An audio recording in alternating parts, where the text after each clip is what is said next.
Hi, everyone. Welcome to Planted Seed. My name is Jessica, and I'm the founder of Planted Seed.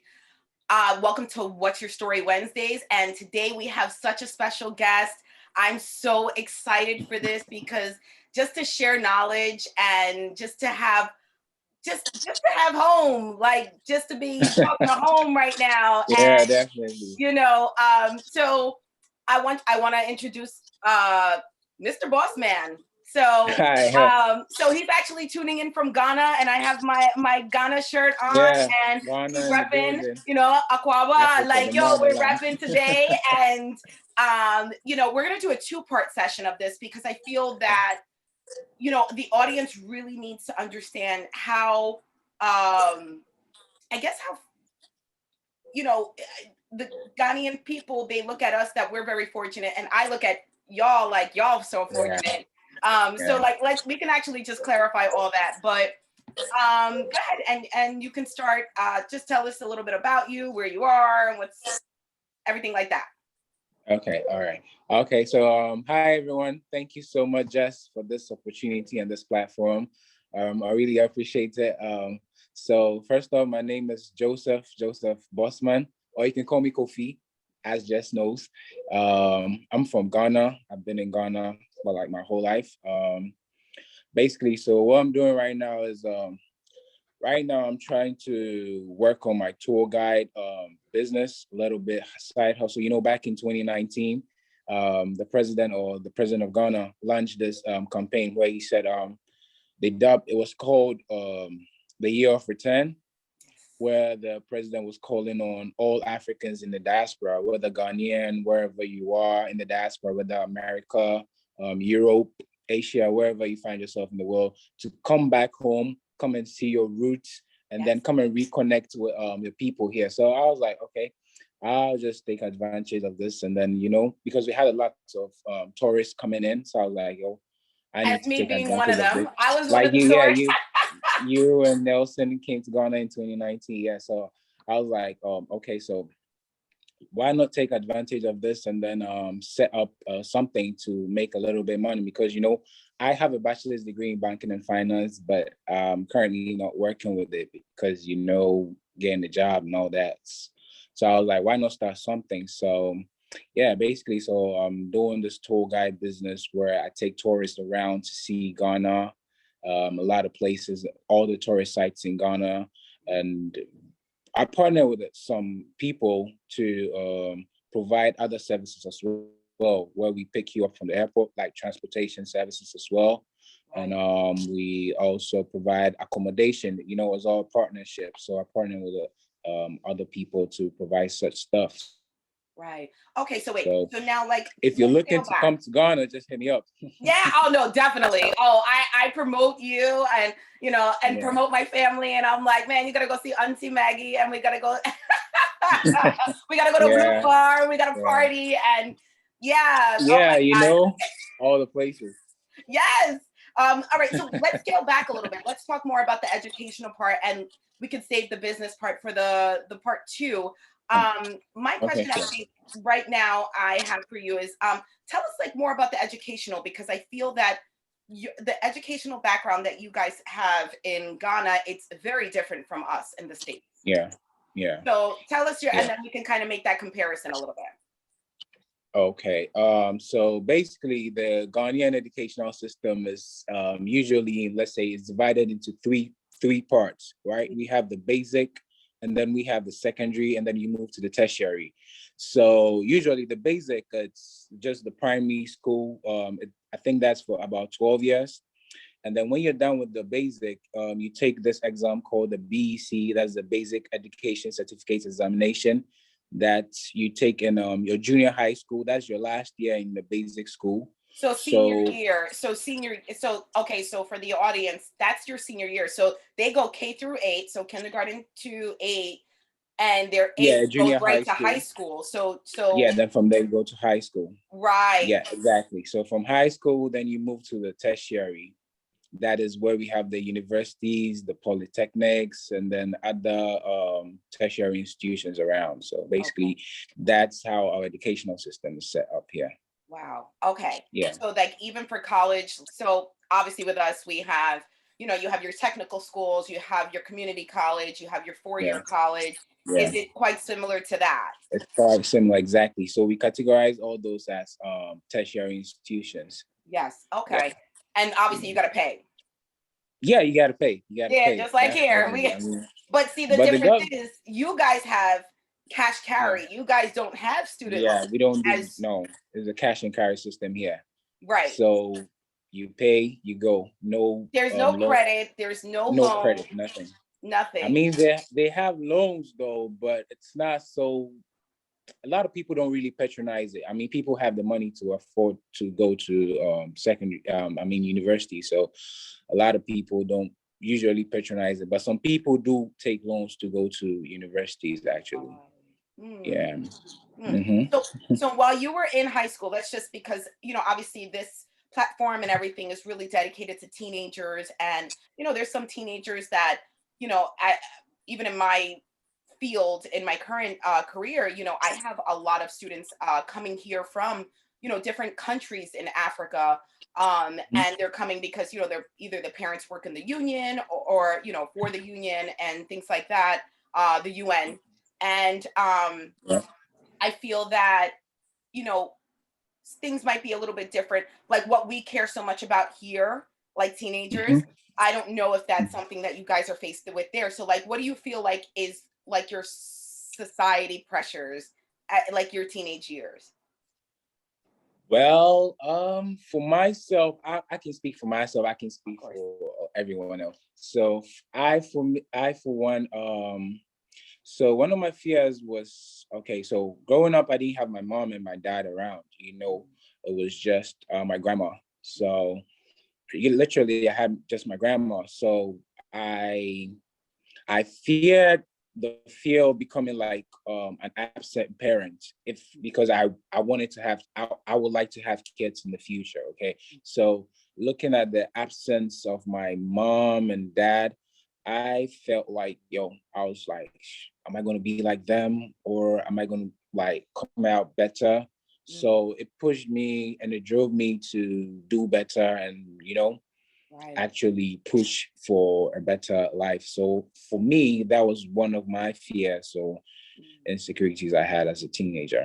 yeah. So, did you have any role models or mentors that you like looked up to? It could be famous. It doesn't, you know.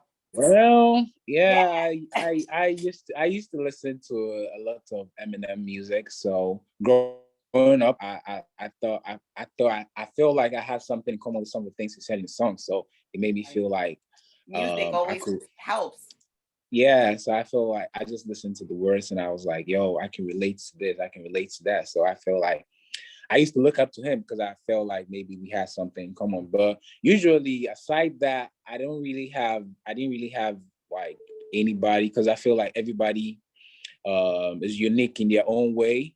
I Right. mean, everybody was born different. Everybody was born to like follow their own path and not look. I mean, it's good to have people to look up to. I mean, to guide you to get to where you want to be. But basically, for me, I didn't really side Eminem because I love music. I love music though, so I Yes. used Shout to out listen to to it. Fuse ODG when we saw him in Bloom Uh-huh, Bar. yeah, yeah, He was the yeah, nicest person. Like, yeah. my I God. mean, I mean, Ghanaians, we are just nice like that. yes. He was like, yeah, come take a photo. I was like, my goodness. Yeah, And his music is very wonderful. And I love the yeah, fact that, you know, a lot of our music is here and like yeah. people are just bumping to it. And it just makes me so Africa to the happy world. because, you know, Africa to the world. yeah, Ghana to the yeah. world, you know? You know, Yeah. so oh wow. So okay. So let's just say, for example, now, you know, in school, like did you like was there people like if you got in trouble in school, like so it, you know, we have a lot of teenagers if they drop out of high school, you know, they whatever, they have to drop out to go to work, or they just drop out because they say high school's not for them. Um, what is it like over there? Like, do they drop out of school? Like, you know, do they get punished for cutting classes? Like things Mhm. like that. Okay, so over here, you don't get punished for cutting classes. I mean, your parents are going to talk, but nobody punishes you for cutting classes. Um, You basically people we don't have like what you guys have in America, where you have guidance counselors to, let's say, talk to you about certain. I don't remember meeting any guidance counselor in all the schools that I went to. For me, Really? I never recall having a guidance counselor in any of the schools that I went to. So it's one of the challenges we have here with our educational system, where we lack people who will, let's say, guide you or can see a potential in you and then help you to focus on that path and then work towards it. I mean, I remember the last time I met you, I told you I studied banking and finance, and you were like, Yes. nah, that is not a good course for you. So I'm like, yeah, that's your job, that's your Well, profession. I mean, So it's a you, good course. When I got to know you, I'm just like, yeah, no, you're so personable. You need to be with people. You need to, you see, so be around. I mean, you could do banking, and I always say, have three plans. You have a plan A, plan B, plan C. yeah, Your plan yeah, A will always take your longest. Your plan B is supposed to be your shortest. Your plan B is basically what's going to hold you up so you can finish your plan A, so you can drive exactly. it. So definitely use your banking Yeah. skills, and that banking skills is going to help you Skills, run your business, you yeah. know, and to know, like, hey, So listen, like I got budgets. yeah, Exactly. so like I was trying to say,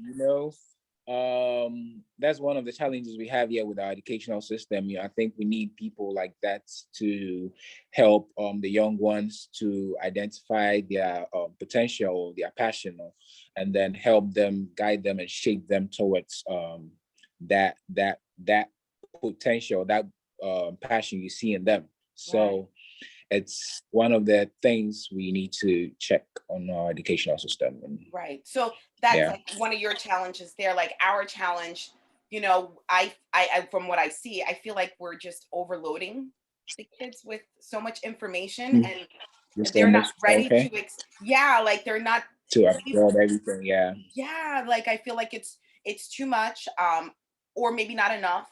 I feel that some of the Mm-hmm. stuff that we are presenting to them, they're not ready in their life to be like, okay, I, I need this right Like now. Like process I it. need financial Yeah. I need to learn how to write a check in high school. Okay. Right now. Yeah. I Right. get it. Yeah. Yeah. So, and Yeah. do you Exactly. feel like So there's anything else, like any other challenges in the educational system? yes. In our educational system, I think our educational system needs a complete or total overhauling. And when I say overhauling, I don't mean just the duration in which you go to school, Right. but I'm thinking of the content, as in what we teach the kids. Oof. Education goes beyond just training your brain or your mind. Education should be able to train your hands, your legs, your heart, your attitude, everything about you. So once you come out of school, you should be ready for the world. You know what I'm saying? So I feel like in Ghana, Mm. my problem with the education system is we focus more on the theory rather than the practical aspects of Right. the education. It's not So it's like we are preparing the kids for their examinations. We are not preparing the kids for real the life. life ahead or the future. Right. You get what I'm saying? So I think we as a country, we need to focus more on that and then change the content. I mean, I see videos and I see kids from China, all over the world. I see them manufacturing phones and laptops and whatnot. And then I look at kids in Ghana, and they're sitting in the classroom and then they're learning how to label the parts of a cockroach. And I'm like, yo, the world is moving to a technological world right now. You understand? So in 20 years to come, in 30 or 40 years to come, it's going to be total technology. So we need to prepare our kids to be able to match up with these opportunities that are Right. going to come. So it's one of the things, a lot of people are just obsessed with having certificates and degrees and all that, rather than having the actual skill set to actually meet the future need. Here So too. that's So maybe this is that's a that's basic. worldwide thing. Maybe this is a worldwide thing versus, Oh, you know, okay, just one area, maybe. That's okay. So, so profounding. Thank you for yeah, that. so Thank you for that. so Do you it's Go ahead. It's one of the challenges that I feel like we really need to address. And if it's a worldwide thing, then I think the whole world needs to address it, because the world is changing. Trust me, the world is Very changing. I mean, fast. look at COVID. When Corona happened, everybody had to stay indoors. Everybody had to work from their laptops. Everybody had to work from their phones. So imagine you don't know how to use a laptop. Imagine you don't know how to do this and that. I mean, you're gonna. So I feel like we should work on that and then prepare our kids for a better future. Yeah. So can you tell me a fun fact about you? Oh, a fun fact about me. Okay, Yes. so okay, so whenever I'm having a bad day, one thing that I do, I just put on this song, Dreams and Nightmares by Meek Mill. Meek I just put Mill. I just put it on blast, and then I just hold my remotes, with imaginary crowd in front of me, just like I'm performing the song because I love that song. That song is just I My just love students, this song. when it comes on at prom, I'm like in the middle with them, and we're It's going like verse for verse, yeah, yelling and yeah, screaming and just so yeah, passionate about it. exactly. So it's one thing that I really love. And I have this thing that I do. I go to the beach on Fridays, to I'm do some jealous. introspection, with my Smirnoff, of With course. your Smirnoff Ice. Yes. So I just go to the beach by myself, like let's And say reflect. once in every Friday. Yeah, to reflect, do some introspection, my life, see how far I've come, where I need to get to, and other things. Yeah, So and that's that's it. so powerful because even our Yeah. kids here, even our teens here, I feel like even the adults, we're always Yeah. constantly on the move. We're always constantly Working. just Yeah. moving, No moving, moving. time. That when Yeah. we do slow down, it's like a rush of emotions, a rush of No. all these thoughts and stuff, and you're like, wait, I can't catch up. Yeah. Yeah. Yeah. We don't have Yeah. enough So of that. exactly. Enough of that. I mean, I know. So it's a busy life there. So Yes. Well, thank you so much. This is wrapping up part one. We're gonna get into part okay. two. Sure. Be Okay. sure to follow us at Planted Seed Group on Instagram. We actually just started the YouTube, so it's also Yeah. Planted Seed Group. And you can check out the website at planted-seedgroup.com. So thank you for joining us for What's Your Story Wednesdays. Stay tuned for part two. Okay.